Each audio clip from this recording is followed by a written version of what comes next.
मतलब हॉस्पिटल कौन कौन सी हमारी डाइट होती है, कितने टाइप की होती है जो हॉस्पिटल में दी जाती है। ठीक है, फर्स्ट आएगा फुल डाइट। फुल डाइट कौन सी होती है? फुल, जिसमें सारी चीजें वेल बैलेंस्ड होती है, प्रोटीन, कार्बोहाइड्रेट, कैल्शियम, विटामिन, सारी चीजें होती है, उसको बोलते हैं फुल डाइट। वेजिटेबल भी हो सकती है and non vegetable. It is regular, regular देने वाली डाइट होती है जो हम लोग भी लेते हैं। फुल डाइट है, सारी चीजें अवेलेबल होती है। ये नहीं कि हमने स्पेशल, हमने कैल्शियम पे फोकस करना है तो हम स्पेशल दूध ही पी रहे हैं, प्रोटीन पे फोकस कर रहे हैं तो हम दाल ही खा रहे हैं। ठीक है, तो हमारे लिए क्या है, सारी चीजें रेगुलर में जो हम लेते हैं उसको बोलेंगे वेल बैलेंस्ड डाइट या फिर full diet. It is either vegetarian और नॉन वेजिटेरियन, वेजिटेरियन भी हो सकती है और non vegetarian. It is served for the client who do not need any modify. किस पेशेंट को दी जाती है ये? जिसमें किसी मॉडिफिकेशन की, चेंजमेंट की जरूरत नहीं होती है, ऐसे पेशेंट को दी जाती है जिसको मतलब ठीक है नॉर्मल अपनी मेडिसिन ले रहा है या हल्का फुल्का ट्रीटमेंट चल रहा है, वो ये डाइट ले सकता है। अब है सॉफ्ट डाइट। सॉफ्ट डाइट में क्या जाएगा, ये भी हमारी फुल डाइट के जैसी होती है, लेकिन इसमें क्या होगा, कुछ सब्सटेंस हमारे क्या होते हैं जो जल्दी से च्यूइंग हो जाए या फिर डाइजेस्ट हो जाए। ठीक है, ऐसे ऐसे किस पेशेंट को दी जाती है सॉफ्ट डाइट?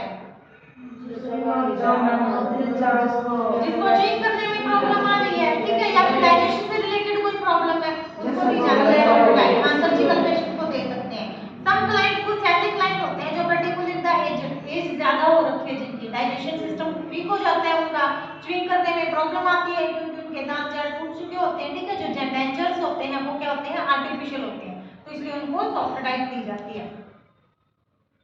एज एंड का इसमें आ जाएगा converging client the can not take food which require chewing और food that the difficulty to the digest, जो मैंने आपको बताया। क्लियर?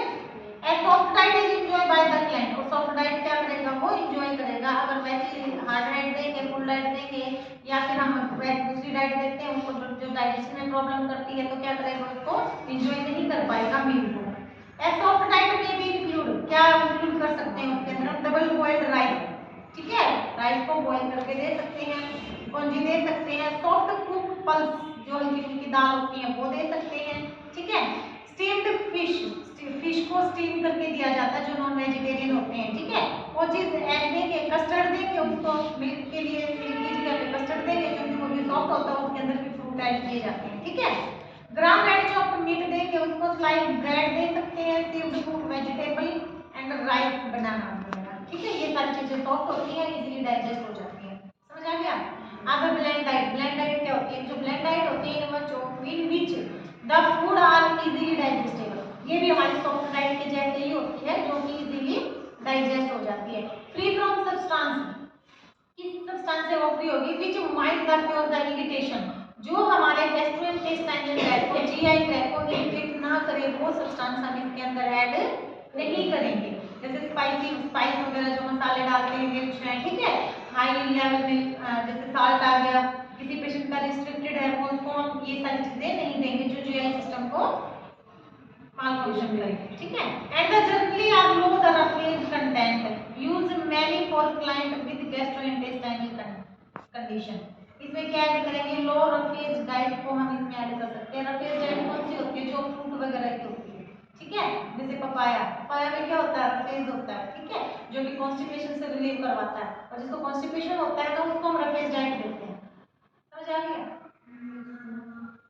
द फॉलोइंग पॉइंट, कुछ ऐसे पॉइंट दिए गए हैं जो हमें ब्लेंड डाइट देते टाइम हमें अप्लाई करना है पेशेंट को। फर्स्ट आएगा the diet must be free from the all mechanical and chemical irritant. जो हम पेशेंट को डाइट दे रहे हैं उसमें कोई भी मैकेनिकल इरिटेंट नहीं होना चाहिए, कोई भी केमिकल उसके अंदर हमें ऐड नहीं करना है।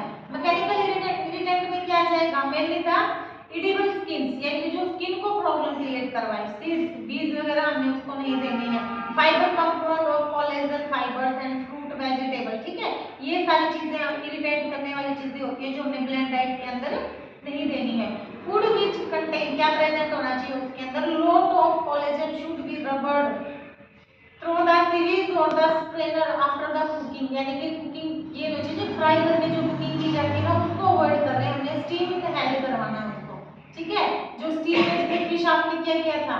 फिश को स्टीम किया था, ठीक है ना, कि उसको फ्राई करना है, तो फ्राई करने वाली चीजों से हमने अवॉइड करना है, और स्टीम जो कुक होती है ना उसको हमने उसको प्रोवाइड करवाना है।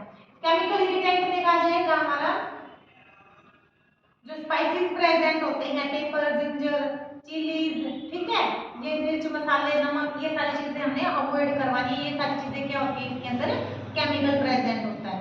समझ आ गया। फिर करना आपने सेकंड में for blend diet. Blend diet के लिए क्या करेंगे, food should not be fried. Same है, फूड को हमने फ्राई नहीं करना है। आइदर चीप और शैलो फैट, जो डीपली एंड शैलो फैट यानी कि इसके अंदर कम से कम फैट प्रेजेंट होना चाहिए। Baking, boiling, steaming and griddle are use. ठीक है, ये सारी चीजें हम यूज कर सकते हैं कि सिंपली बॉइल करके हम पेशेंट को डाइट प्रोवाइड करेंगे। क्लियर है। थर्ड में stimulating food such as the soup, हम दे सकते हैं क्या, सच एज ये हमने स्टिमुलेटिंग फूड सूप है, मीट है, extract strong eat, coffee, tea, coffee, alcohol, ये सारी चीजों को हमने अवॉइड करना है क्योंकि इसमें भी केमिकल इरिटेंट प्रेजेंट होते हैं। कॉफी में भी होते हैं, टी में भी होगा, अल्कोहल में तो होता ही केमिकल है। ठीक है, तो ये सारी चीजें हमें अवॉइड करनी है। स्ट्रॉन्ग शुगर को भी हमने अवॉइड करना है, ज्यादा मीठी कार्बोहाइड्रेट से रिलेटेड हमें कोई भी चीज उसको देनी नहीं है। फैटी हमने जो फूड होता है उसको भी हमने अवॉइड करना है क्योंकि वो ज्यादा लंबा टाइम लेता है डाइजेस्ट होने में। ठीक है, जो फैटी फूड होते हैं। Milk should be given in the plenty, हम मिल्क को हम अच्छे से हम इसको दे सकते हैं। प्लेंटी ऑफ फूड यानी कि हम अच्छे से मिल्क को दे सकते हैं ब्लेंड करके। समझ आ गया। अब है लिक्विड डाइट। लिक्विड डाइट में तो पता ही है आपको, जिसमें पर्सन सैलोगत नहीं कर सकता, च्यूइंग नहीं कर सकता, डाइजेशन से रिलेटेड कोई प्रॉब्लम है, तो ऐसे पेशेंट को हम क्या देंगे, टोटली लिक्विड डाइट में ही हम उसको रखते हैं। जूस वगैरह देनी है, जूस में हम शुगर को ऐड कर सकते हैं। साल्ट अगर रिस्ट्रिक्टेड नहीं है तो हम साल्ट को भी ऐड कर सकते हैं। ठीक है, पढ़ लोगे ये वाला सारा, इजी है, इसको तो पता है। उसके सारा जब आपको लिक्विड फ्लूइड दे रहे हैं तो उसमें भी हमने ध्यान रखना है कि सारे मिनरल्स उसके अंदर प्रेजेंट हो।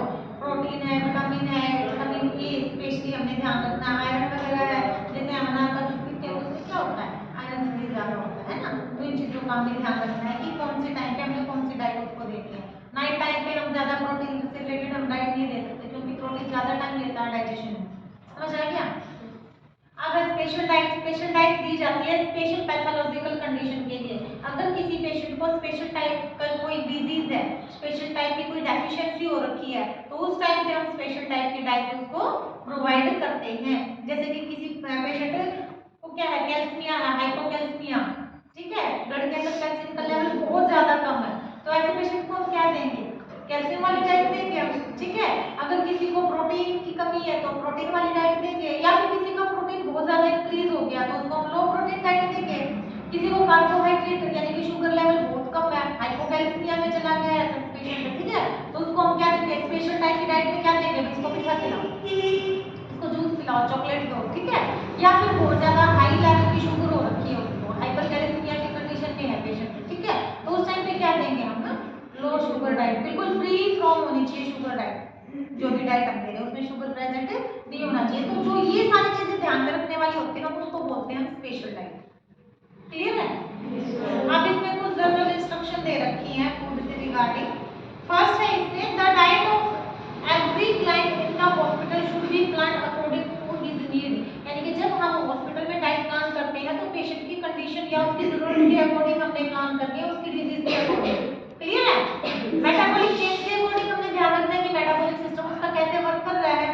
फूड हैबिट क्या है उसकी, जो मैंने कल भी बताई थी आपको, उसके कल्चर को हमें ध्यान में रखना है। रिलीजन्स क्या है उसका, ठीक है, लाइक और डिसलाइक के ऊपर भी डिपेंड करता है, टेस्ट के ऊपर डिपेंड करता है, पेशेंट की नीड के ऊपर डिपेंड करता है। अब पेशेंट हिंदू है, वो नॉनवेज नहीं खाएगा, अब डॉक्टर क्या पहले उससे पूछेंगे रिलीजन्स क्या है आपके, ठीक है। अब ये नहीं कि डॉक्टर ने प्रिस्क्राइब कर दिया है तो हम उसको वो डाइट हम दे सकते हैं, हम नहीं दे सकते। तो हमें ये सारी चीजें हमें बिल्कुल ध्यान में रखनी है। साइको इकोनॉमिक स्टेटस भी हमें ध्यान में रखना है कि पेशेंट किस चीज का खर्चा हॉस्पिटल में उठा सकता है या नहीं कर अफोर्ड कर सकता। क्लियर। सेकंड है see the client get the prescribed diet at the proper time. यानी कि हमने जब हम डाइट को प्लान कर रहे हैं तो अपने टाइमिंग का भी हमें ध्यान में रखना है कि किस टाइम पे कौन सी डाइट हमने पेशेंट को प्रोवाइड करवानी है। ठीक है। थर्ड है she should report the quantity of food that is left in the tray. Quantity का भी हमें ध्यान में रखना है, ये नहीं कि एक बार में पूरी ट्रे हमने भर के दे दी है। ठीक है, पेशेंट की डाइट का हमें ध्यान रखना है कि कितना पेशेंट खाएगा और कितना वो उसको लेफ्ट करेगा, क्योंकि फिर वो वेस्ट ही होना है।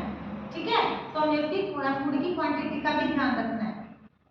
The food that vomit if any sign of the allergic develop after taking food. हमें ये भी ध्यान में रखना है कि ऐसा ना हो कि पेशेंट ने खाना खाने के बाद बाद उसको कोई एलर्जी रिएक्शन हो गया, उसने वोमिट कर दिया, ठीक है, तो नेक्स्ट टाइम हम उसको वो प्रोवाइड नहीं करेंगे, उसका जो डाइट प्लान होता है हमें उसको चेंज कर देना है। फोर्थ में है क्रिएट ए प्लीजेंट एनवायरनमेंट। हमने क्रिएट करना है, एक अच्छा माहौल वहां का बनाना है, ठीक है। प्लीजेंट एनवायरनमेंट हमने वहां पेशेंट को प्रोवाइड करना है। Room should be ventilated, room अच्छा हवादार होना चाहिए, खिड़की दरवाजे खुले भी होने चाहिए, ठीक है। क्वाइट, बिल्कुल शांत वातावरण होना चाहिए वहां का, डेकोरेटेड होना चाहिए। In order during the meal, जब वो खाना खा रहा होता है पेशेंट उस टाइम पे तो हमने पेशेंट ध्यान रखना है, समझ आ गया। Attractive surrounding and the cheerful atmosphere हमने वहां पे देना है उसको। चीयरफुल मतलब जो खुशनुमा माहौल होता है, ठीक है, वो हमने वहां पे उसको, ताकि वो मील को एंजॉय कर सके, खाना अच्छे से खा सके और फूड को अच्छे से वो डाइजेस्ट कर सके। नेक्स्ट है the client should be the undisturbed by the treatment, dressing, visitors, doctor. जब पेशेंट खाना खा रहा होता है ना, मील टाइम होता है, तो उस टाइम पे डॉक्टर या विजिटर या ट्रीटमेंट किसी भी टाइप का कोई भी डायग्नोस हो, उसको हमने कुछ टाइम के लिए अवॉइड कर देना है। ये नहीं कि पेशेंट को खाना तो लगा दिया, उसके बाद हम बोल रहे हैं कि सर पहले आप मेडिसिन ले लो बाद में खाना, या तो आप टाइम से मेडिसिन करो या फिर वेट करो कि पेशेंट को खाना खाने के बाद हमने मेडिसिन देंगे, ठीक है। तो हमने टाइम का बिल्कुल प्रॉपर ध्यान रखना है। Visitor who demand attend from the, कोई ऐसे विजिटर होते हैं जो मिलने के लिए आते हैं, अगर वो डिमांड कर रहे हैं कि हमें क्लाइंट से मिलना है, तो उस टाइम पे हमने उनको समझाना है कि कुछ टाइम के लिए वो बाहर वेट करें ताकि पेशेंट अच्छे से खाना खा सके, डिस्टर्बेंस ना हो। 6 है dressing and painful treatment are finish. पहले 1 घंटा पहले अगर पेशेंट को पेन है या हमने ड्रेसिंग करनी है, तो खाना खाने से 1 घंटा पहले हमने अपना सारा प्रोसीजर डन कर लेना है। ये नहीं कि खाना पहले हमने ड्रेसिंग कर दी, पेशेंट पेन में है और उसके बाद हम उसको खाना सर्व करवा दें, तो पेशेंट खाना नहीं खा पाएगा। तो जो भी हमारा अपना प्रोसीजर होता है, नर्सिंग केयर प्रोसीजर होती है, उसको हमने बिफोर 1 आवर हम उसको कंप्लीट कर दें, ठीक है, ताकि पेशेंट रिलैक्स हो जाए, उस टाइम तक पेन भी कम हो जाए, मेडिसिन भी दे चुकी है, उसके बाद वो मील को एंजॉय कर सके। क्लियर। 7 में आएगा आपका strong emotions of fear, worry. अगर पेशेंट को स्ट्रॉन्ग इमोशंस आ रहे हैं, किसी चीज से डर है, टेंशन है, एंगर, गुस्से में है, डिप्रेशन में है, होम सिकनेस, पेन है उसको, ठीक है, इंटरफेयर कर रहा है with the digestion by the inhibiting the flowing of the saliva, या फिर सलाइवा से रिलेटेड कोई पेशेंट को प्रॉब्लम है, ठीक है, गैस्ट्रिक या फिर gastrointestinal juice eating should be the postponed. उस टाइम पे हमने फूड को क्या करना है, कुछ टाइम के लिए पोस्टपोन्ड कर लेना है ताकि पेशेंट मेंटली और फिजिकली रिलैक्स हो जाए, ठीक है। फिर 8 में आएगा see that the client appear neat. खाना खाते टाइम पेशेंट को पहले, खाना खाने से पहले पेशेंट को हमें बिल्कुल फ्रेश फील करवाना, मींस उसको नीट एंड क्लीन, उसकी बेडशीट चेंज करनी है, उसको बाथ करवाना है, कॉम्ब करवाना है। हम भी बोलते हैं ना कि पहले नहा लेते हैं उसके बाद खाना खाएंगे, ठीक है, ताकि हम मील को एंजॉय कर सकें अच्छे से, ठीक है। तो हमने पेशेंट को भी हमें क्या करवाना है, जो स्टार्टिंग एरिया होता है पेशेंट की जो खुद की ग्रूमिंग होती है ना, बिल्कुल ऐसे लुक वाइज बिल्कुल पेशेंट लगे कि हाँ मैं फ्रेश हूँ, मैं खाना खाने के लिए रेडी हूँ, तो हमने पेशेंट को ऐसा फील करना है, ठीक है। फिर 9 पॉइंट में है place the client in comfortable position. अगर पेशेंट थोड़ा सा पेन की कंडीशन में है या पेशेंट नहीं उठ पा रहा है, तो हमने पेशेंट को पहले कंफर्टेबल पोजीशन में लेके आना है ताकि वो कंफर्ट होकर मील को एंजॉय कर सके, ठीक है। 10 में the bed client should be see the food they, हाँ जो भी बेड है या फिर जो ट्रे हम लगाते हैं पेशेंट की, वो बिल्कुल उसके नियर बाई होनी चाहिए ताकि वो इजीली पोजीशन लेके फूड को एंजॉय कर सके, या फिर जो हम फूड दे रहे हैं उसकी स्मेल है, उसको डेकोरेट करके पूरा ट्रे को हमने पेशेंट को उस टाइम पे ऑफर करना है, ठीक है। Physical and mentally fatigue should be avoid. अगर पेशेंट थका हुआ है, फिजिकली भी हो सकता है और मेंटली भी हो सकता है, स्ट्रेस में भी हो सकता है, ठीक है। फिजिकली में पेन हो सकता है या पेशेंट अभी अवॉइड कर रहा है कि मैं कंफर्ट फील नहीं कर रहा हूँ, तो उस टाइम पे मील को हमने कुछ टाइम के लिए अवॉइड कर देना है, उस टाइम पे हमने ऑफर नहीं करना है। If the nurse sits near the client and engages in the conversation, it may be pleasure experience for the client that the impression him still not the hurry to fit। हाँ अगर nurse वहाँ पे अपनी procedure कर रही है या nurse बात कर रही है या डॉक्टर वहाँ पे पेशेंट के पास खड़े होकर बात कर रहे हैं, तो उस टाइम पे हमने फूड को थोड़ा सा डिले कर देना है कि सारा प्रोसीजर डन हो जाए, उसके बाद ही हम फूड ऑफर करेंगे, क्लियर है। Meal should be serve in the clean covered. जब हम पेशेंट को फूड सर्व करवा रहे होते हैं, उसके सामने हम रखते हैं, तो जो ट्रे है वो बिल्कुल साफ सुथरी होनी चाहिए और बिल्कुल अच्छे से कवर होनी चाहिए। ओपनली अपने फूड को वहाँ पे नहीं ऑफर करना है कि ट्रे रखती है आप खाना खा लीजिए। आप कभी भी हॉस्पिटल में आपने देखा होगा, जो भी पेशेंट की ट्रे आती है ना, बिल्कुल ऊपर से कवर होके आती है, बिल्कुल पैकिंग में खाना आता है, ठीक है। तो हमने ऐसे ही पेशेंट को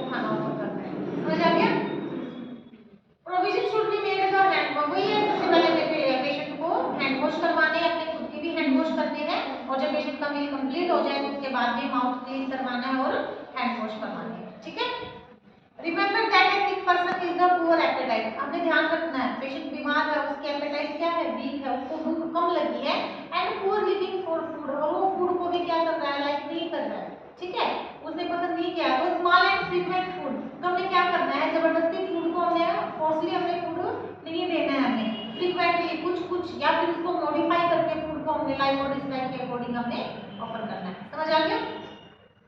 The food should be the cut into the small pieces, जो फूड होते हैं वो स्मॉल पीसेस में कटे हुए होने चाहिए, ठीक है। अगर पेशेंट उनसे नहीं ले पा रहा है तो फूड को हमने ऐसे सर्व करवाना है कि आपने उनकी हेल्प करनी है, जैसे घर में हम छोटे बच्चों को खाना खिलाते हैं या जो बड़े होते हैं जो बहुत ज़्यादा कमज़ोर हो जाते हैं, वीक हैं, वो अच्छे से फूड को कट नहीं कर पाते हैं छोटे छोटे पीसेस में, ठीक है, तो हमने क्या करना है, फूड को स्मॉल स्मॉल पीस में उसको डिवाइड करके फिर हमने पेशेंट को ऑफर करना है, समझ आ गया। The client should be have time to chew and taste the food, हमने पेशेंट को जल्दी से नहीं बोलना है कि हरी जल्दी फिनिश करो मुझे दवाइयाँ देनी है, सिर पे नहीं खड़ा होना है, पेशेंट को एंजॉय करने दो फूड के साथ, ठीक है, कि वो बिल्कुल धीरे धीरे भी खाना खा रहा है तो हमारे लिए कोई इशू नहीं होना चाहिए उस टाइम पे, क्लियर।